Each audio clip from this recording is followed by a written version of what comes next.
வணக்கம். தனலட்சுமி ராஜா, மதுரை. தெரிந்த கோயில் தெரியாத ரகசியம். அருள்மிகு வேதநாயகி சமேத அருள்மிகு வேதாரண்யேஸ்வரர் திருக்கோயில், வேதாரண்யம், நாகைப்பட்டினம் திருக்கோயில் உழவாரப்பணி பாகம் 1.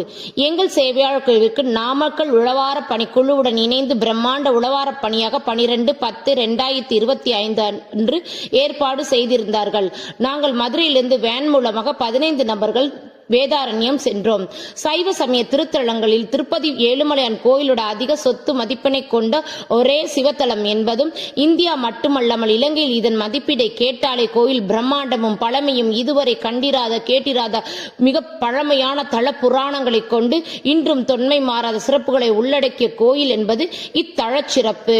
திருமறை காடு என்ற பழமையான தல பெயரினையும் வடமொழி வேதங்களாகிய ரிக், யசுர், சாம, அதர்வன வேதங்கள் இங்குள்ள திருமறை காட்டீஸ்வரை வழிபட்ட தலம் என்ற காரண பெயரும், வேதங்கள் வணங்கிய ஆரண்யம், அதனாலே வேதாரண்யம் என்ற சிறப்பும், 4 வேதங்கள் மனித உறவில் வழிபட்ட இத்தலத்திலிருந்து கலியுகம் தொடங்கிய நிலையில் இனி பூமியில் இருப்பது ஊசிதம் அல்ல என உணர்ந்த வேதங்கள் சிவபெருமானின் ஆணைக்கிணங்கி திருமறை காட்டில் செடி, மரம், கொடி என மாறி இவ்விடம் ஒரு சமயம் அடர்ந்த காடுகளாக இருந்தமையால் திருமறை காடு என்னவும், அவ்வாறு வேதங்கள் பூமியிலிருந்து செல்லும் பொழுது வேதங்கள் கோயில் முன்பக்க கதவினை தாளிட்டு சென்றதும் ஊர் மக்கள் பக்கவாட்டில் உள்ள சிறிய முகப்பு கதவின் மூலமாக வேதாரண்யேஸ்வரை பல ஆண்டுகளாக வணங்கி வந்தனர்.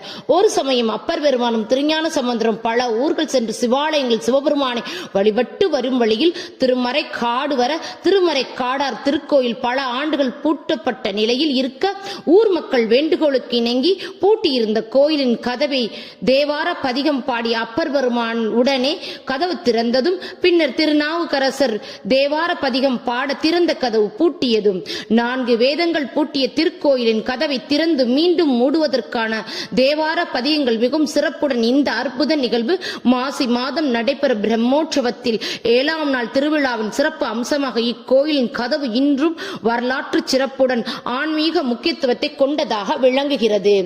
64 சக்தி பீடங்களில் சுந்தரி பீடமாக விளங்கும் இத்தலத்தில் அம்பாள் வேதநாயகியாகவும், யாழினை பழித்த மொழியல் என்ற அழகிய திருநாமமானது, அம்பிகையின் குரல் இசையானது சரஸ்வதி தேவியின் வீணையை காட்டிலும் மிகவும் இனிமையானது என்பதனால் யாழை பழித்த மொழியாள் என்ற சிறப்பு பெயர் காரணத்துடன் இங்குள்ள சரஸ்வதி தேவி வீணை இல்லாமல் தவக்கோலத்தில் கையில் சுவடியுடன் காணப்படுவதும் எக்கோயிலும் காணப்படாத காட்சி.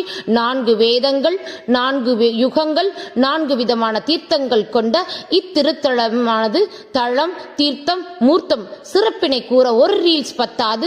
பாகம் 2 மிகச் சிறப்பான இத்தலத்தின்